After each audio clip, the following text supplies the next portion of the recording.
Inspector Arvind और उसके साथ एक कैमरामैन पंकज जैसलमेर के भूटा गांव के सरपंच की एक हत्या के खोज में गए थे। वो दोनों अपनी जीप से लौट ही रहे थे, तभी इंस्पेक्टर ने अपनी गाड़ी को एक कच्ची सड़क पर रोका। अरे अरे अरे सर, क्या कर रहे हैं आप? जानते हैं ये कुलधारा का रास्ता है, वहां तो मुर्दों को भी जाना मना है। हम तो फिर जीते जागते इंसान हैं। ओए बावड़े, हैं? अरे डरपोक, कुलधारा वाली कहानी को मैं नहीं मानता।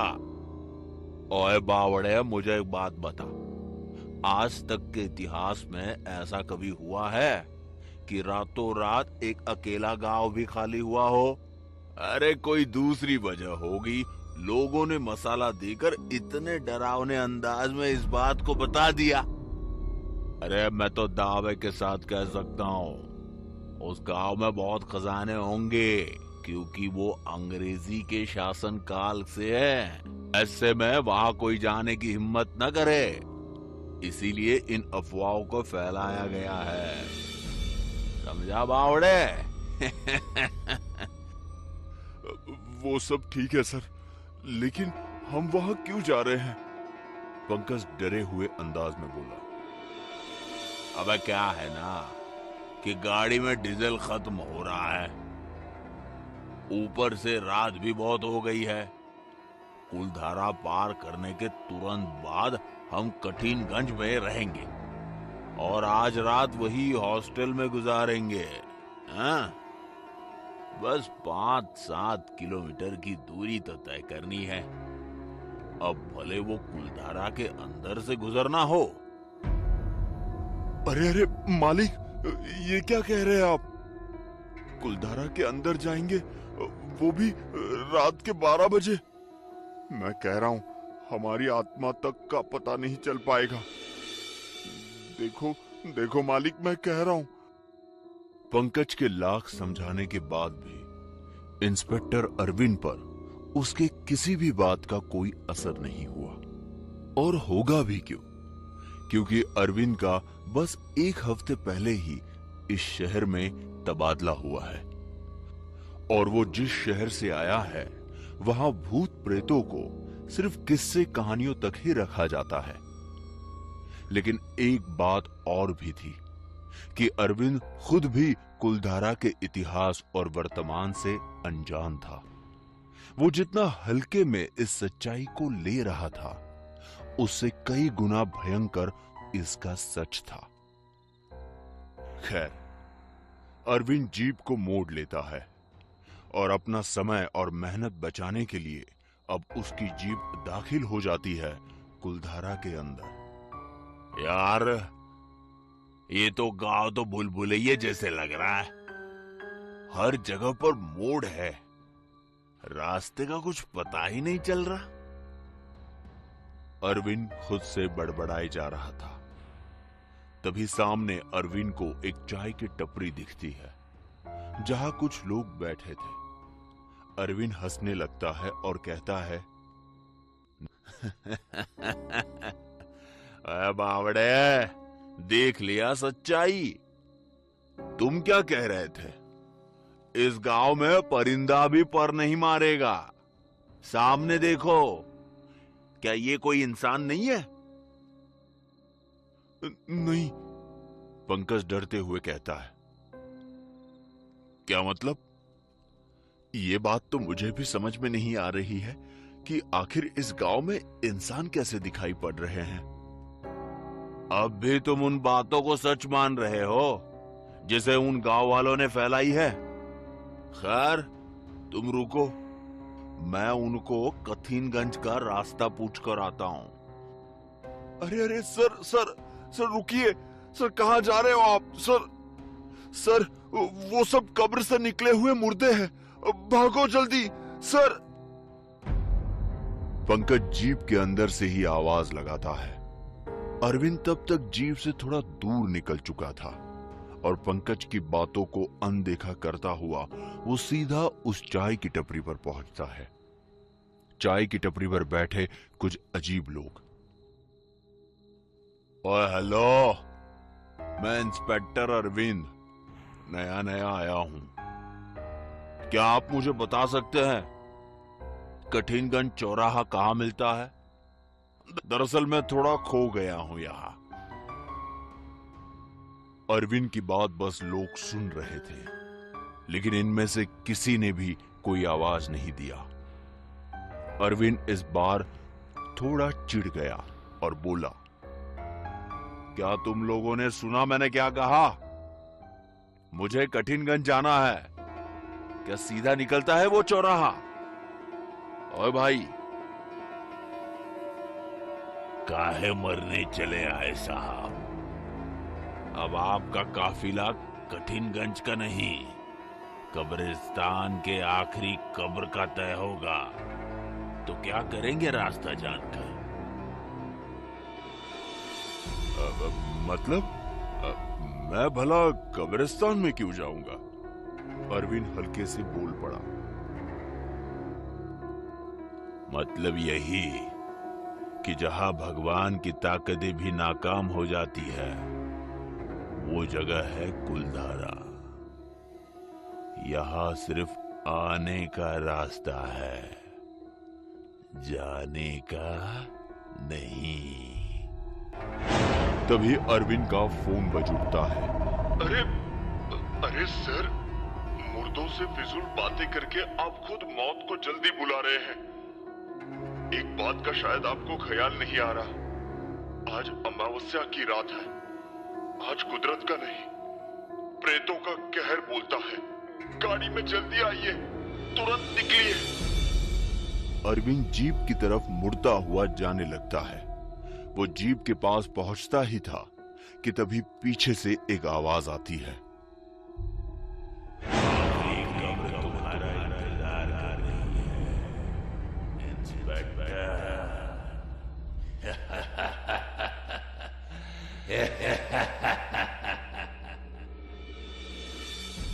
पूरे वातावरण में एक तेज हंसी छूट जाती है। अरविंद पीछे पलटता है तो देखता है अब ना तो वहां कोई चाय की टपरी थी और ना ही कोई लोग जिनसे वो थोड़ी देर पहले बातें कर रहा था। मिल गई तसल्ली? हाँ, मौत की खबर पक्की कर ली ना? हाँ, अब जल्दी आइए गाड़ी में भागकर, इससे पहले कि सारे मुर्दे हमें मुर्दे बना दे। जल्दी आइए। पंकज चिढ़ते हुए बोला। अब तक अरविंद को भी समझ चुका था कि शायद कुलधारा में आने का उसका फैसला बहुत गलत था, लेकिन अफसोस अब देर बहुत हो चुकी थी। अरविंद गाड़ी भगाने लगता है, लेकिन तभी अरविंद अपने गाड़ी के साइड मिरर पर देखता है पंकज गाड़ी के पीछे पीछे भाग रहा था। और तभी उसी वक्त अरविंद को पीछे से आती पंकज की चीख सुनाई पड़ती है। अरे बाप रे, पंकज तो पीछे ही छूट गया। फिर जो पंकज बनकर मेरे बगल में बैठा है वो कौन है? Why sir? तभी एकदम बिजली कड़कने लग जाती है और बगल में बैठे पंकज का हाव भाव और उसकी शक्ल एकदम बदल जाती है और वो एक शैतानी आवाज में कहता है, क्यों साहेब, कुलधारा नहीं घूमोगे? तभी जीप भी एकदम धीमी पड़ जाती है और अरविंद बिना कुछ सोचे समझे चलती जीप से कूद जाता है। पंकज के प्रेत को ठीक अपने बगल में बैठकर उसकी हिम्मत ने जवाब दे दिया था। वो डर से कांपने लगा था। पंकज, पंकज, कहाँ हो तुम? मुझे तुम्हारी बात माननी चाहिए थी। पंकज, पंकज, कहाँ हो तुम? ये जगह वाकई बहुत खतरनाक है। पंकज। इसके साथ ही राम नाम सत्य है की बोली जोरों से गूंजने लगती है। राम नाम सत्य है, राम नाम सत्य है, राम नाम सत्य है, राम नाम सत्य है। इस गांव में इतनी रात को किसका अंतिम संस्कार होने जा रहा है? और वैसे भी आधी रात को सिर्फ किन्नरों का अंतिम संस्कार होता है, आम इंसानों का नहीं। यही सवाल लिए किसी तरह अरविंद पीछे पलटता है। वो पीछे पलटा तो देखा वो टोली जो लाश को कंधा दिए थी वो उसकी तरफ पड़ी जा रही थी। सब गुस्से भरी नजरों से अरविंद को देख रहे थे। दरअसल 2 लाशों का क्रियाक्रम करने के लिए ये ले जाया जा रहा था। लाश जब एकदम करीब से गुजरी तब अरविंद की नजर उस लाश के चेहरे पर पड़ी तो जैसे उसकी रूह कांप उठी। वो दोनों लाश किसी और की नहीं बल्कि पंकज और अरविंद की ही थी। अब तो अरविंद को खुद के जिंदा होने पर भी शक होने लगा था। मुझे मार डाला। मैंने कहा था इस गांव में जिंदा लोग नहीं रहते, लेकिन आपने खुद के साथ साथ मुझे भी इस मायावी दुनिया में फंसा दिया। आपने मुझे मार डाला। आपने मुझे मार डाला। ये आवाज पंकज की थी। पंकज, तुम? ओए, पंकज? पंकज अरविंद से ठीक थोड़ी दूरी पर खड़ा था। इस बार पंकज बहुत बदला था और बहुत डरावना भी लग रहा था। उसके आंखों के नीचे बड़े काले घेरे और गर्दन भी झुकी हुई थी। अरविंद ने कहा, पंकज, तुम जिंदा हो ना मेरे भाई? चलो चलो यहां से जल्दी निकलते। चलो। हर जिंदा इंसान की यही गलतफहमी होती है कि वो खुद को जिंदा समझता है, लेकिन मौत उसको हर पल अपने चपेटे में लेने की कोशिश करती है। इंस्पेक्टर, जितना तेज भाग सकता है भाग के निकल जाए यहां से। अगर थोड़ी देर और रुका तो दिल तो धड़केगा, लेकिन उसकी धड़कन भी तू सुन नहीं पाएगा, क्योंकि तेरा दिल शरीर से अलग हो जाएगा। इंस्पेक्टर अरविंद पूरी जान लगाकर भागता है। जीप तो पहले से ही खराब हो चुकी थी, अब बस उसे किसी भी तरह बचना था।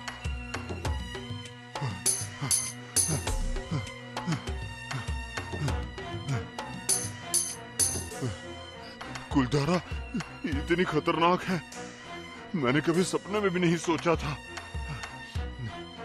एक काम करता हूँ, सामने जो घर है ना उसी घर में छुप जाता हूँ। कल सुबह होते ही यहां से निकल जाऊंगा। शायद सूरज की किरण से ये प्रेत बिना कुछ नहीं बिगाड़ पाएगी। अरविंद का शायद अंत करीब आ चुका था, क्योंकि अब भी वो इस गांव में जिंदा रहने की उम्मीद खोज रहा था।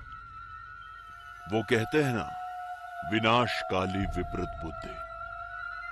अरविंद उस छोटे से मकान में दाखिल हो जाता है और एक कोने में छुप जाता है। धड़धड़ी और मन में इतना खौफ होने की वजह से उसके हाथ से लगकर एक ग्लास नीचे गिर जाता है और शांत माहौल में एक तेज डिस्टरबेंस आ जाता है। कौन है? किसकी मौत आई है जो इस घर में दाखिल होने की हिम्मत कर रहा है? तभी वो झोपड़ी अपने आप हिलने लगती है और अरविंद खुद ब खुद खींचता हुआ उस बुढ़िया की तरफ पहुंच जाता है। वो बुढ़िया दिखने में 100 साल से कम नहीं लग रही थी। जिंदगी से मोह हट गया है क्या तेरा? मौत जिंदगी से ज्यादा तकलीफ देती है। क्यों मरने आया है तू यहाँ? तुझे पता है ना, कुलधारा प्रेतों और काली शक्तियों का अड्डा है। तभी अरविंद के पीछे मुर्दों की परछाइयां दिखनी शुरू हो जाती है। उसके अगल बगल, आगे पीछे, हर जगह कुलधारा के वो खतरनाक प्रेत आकर्षित होने लग गए, जिसमें से उसका एक दोस्त पंकज भी था। लेकिन अरविंद को सबसे बड़ा झटका तब लगा जब उसने खुद को भी उन्हीं मुर्दों के साथ खड़ा देखा। उसने खुद के हमशक्ल को देखा और तभी वो अपने हाथ से दूसरे हाथ को छूने की कोशिश करने लगा, लेकिन उसका हाथ बीच से निकल जा रहा था। तभी पंकज बोला, बिल्कुल सही सोच रहे हैं आप। मेरी और आपकी मौत भी तभी हो चुकी थी जब हम कुलधारा में दाखिल हुए थे, और इसके साथ ही गाड़ी का बहुत खतरनाक एक्सीडेंट हो गया और हम दोनों उसी वक्त मर गए। इसके बाद हमारी लाशों को यहां से मुर्दे उठाकर अंतिम विधि करने ले जाने लगे। अब अरविंद को सब कुछ समझ आ रहा था। उसने तो चाय की टपरी से निकलने के बाद खुद के लाश को देखा था। मतलब साफ था कि सब अरविंद का महज एक सपना था जो किसी खौफनाक सच से कम नहीं था। तभी अरविंद की चीखें, उसके खून के आंसू निकलने लगे और एक खौफनाक चीख के साथ कुलधारा का पूरा वातावरण कपकपा उठा और अरविंद की जिंदगी और ये कहानी यही खत्म हो गई। इस कहानी से हमें एक नई बात का पता चला। कुलधारा सुनसान होने के साथ साथ वहां एक बस्ती है जो कि वही के मुर्दों की है।